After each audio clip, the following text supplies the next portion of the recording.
Dan Tom Cruise kembali membuat penonton terkesima. Sequel Top Gun Maverick yang hadir hampir 4 dekade setelah film pertamanya mampu meraup pendapatan melampaui perkiraan awal. Pendapatan sequel tersebut melonjak menjadi 124 juta dan menjadi debut domestik tertinggi bagi Tom Cruise. Lonjakan pendapatan tersebut menjadi pertanda positif bagi box office yang masih dalam masa pemulihan dari pandemi yang sedang berlangsung. Sekitar 29% tiket yang terjual selama akhir pekan merupakan yang tayang sebelum jam 3 sore dan 35% lainnya terjual pada penayangan jam 3 sore dan jam 7 malam.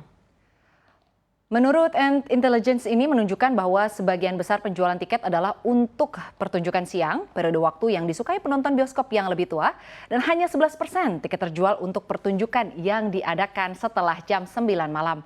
Menurut data dari Paramount, 55% penonton bioskop berusia di atas 35 tahun.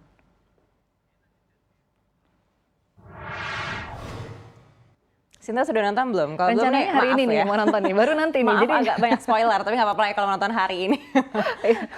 Saya sih sebenarnya tidak heran ya kenapa pendapatan film ini melesat. Karena memang salah satunya didukung oleh Tom Cruise begitu ya. Memang jelas-jelas ciamik, icon. Dan tadi terbukti yang nonton ternyata 35 tahun ke atas Sinta. Karena mungkin udah nonton waktu film pertamanya. Dan mungkin kangen ya sama film ini gitu kan. Dan memang harus diakui nih bahwa aksi laga yang diperankan Tom Cruise dalam menerbangkan berbagai pesawat tempur Kawasaki GPZ-900R ini bisa memuaskan ego para penonton. Katanya gitu ya. Sekaligus nostalgia para penggemar film pertamanya 35 tahun silam. Iya, katanya sih sekitar 9 juta penonton diperkirakan akan menonton sequel ini selama 3 hari pertama ditayangkan di bioskop. Ini lebih dari 4 kali lipat dari 2 juta pelanggan yang melihat Top Gun asli di bioskop selama debutnya pada tahun 1986. Wow, Anda bahkan ini 32% tiket terjual untuk pertunjukan format premium dengan harga tiket rata-rata mencapai $16,32 Amerika Serikat. Tiket non-premium rata-rata sekitar 12,86 per potong. Wah, ini jadi penasaran ya. Mungkin setelah siaran ini saya akan langsung cus. Memang udah rencana sih hari ini kayak mau menonton gitu kan. Supaya nggak ketinggalan cerita nih. Kayak semua orang lagi ngomongin Top Gun soalnya. Iya, saya udah nonton Sinta. Tapi karena waktu itu saya nggak nonton film pertamanya, jadi saya merasa ya kurang relate gitu ya. Tapi mungkin kalau Sinta yang nonton nanti relate begitu ya. Nah, ini juga informasi berikutnya ini cukup menyedihkan begitu ya Sinta ya. Karena anak sulung Gubernur Jawa Barat Ridwan Kamil, Emril Khan Mumtaz yang hilang saat berenang di Sungai Bern, Swiss pada Kamis 26 Mei lalu ternyata sempat menyelamatkan adiknya Camelia Leticia Azara serta temannya sebelum arus sungai menyeret. Hal ini diungkapkan oleh pihak keluarga. Elpi Nasmuzaman, paman dari Eril dan Zara ini mengungkapkan Eril turun paling pertama dan naik paling terakhir untuk memastikan adik dan temannya aman. Ya, setelah memastikan 2 anggota kelompoknya selamat sampai di atas atau kembali ke darat, Eril tiba-tiba terseret arus dan sempat berteriak meminta tolong. Teriakannya didengar warga sekitar yang lalu melaporkan kejadian itu ke polisi air.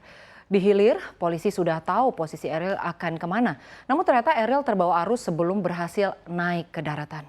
Keluarga Eril yang berada di pinggir saat itu juga berupaya menolong. Hingga saat ini proses pencarian Eril masih dilakukan dengan melibatkan kepolisian dan tim SAR setempat.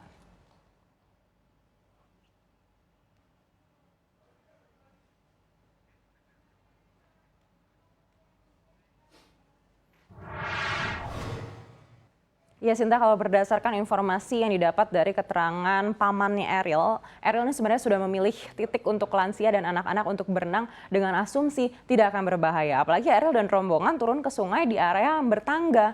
Iya, betul sekali Ana. Dan kalau dari keterangan paman Eril ini sebenarnya Eril telah mensurvei begitu ya sungai tersebut. Jadi saat hendak berenang, Eril memasuki sungai dengan posisi tidak meloncat tapi turun secara perlahan-lahan melewati anak tangga yang ada di sana gitu. Iya, apalagi Eril ini juga dikabarkan memiliki sertifikat menyelam sehingga mempunyai kemampuan untuk mengukur arus sungai yang aman untuk berenang. Bahkan Eril juga memastikan siapa saja yang siap untuk berenang di sungai tersebut. Ya, bahkan Eril mengambil posisi paling belakang saat berenang untuk memastikan adik dan temannya tetap aman. Tapi ya namanya musibah begitu ya, kita tidak ada yang bisa tahu gitu. Bisa jadi ada sesuatu yang tidak bisa dikendalikan oleh Eril saat hilang terbawa arus. Iya Sinta, yang pasti kita akan doakan bersama semoga Eril bisa segera ditemukan. Doa yang terbaik juga untuk Eril dan semoga keluarga bisa diberikan kekuatan dan ketabahan ya Sinta. Iya.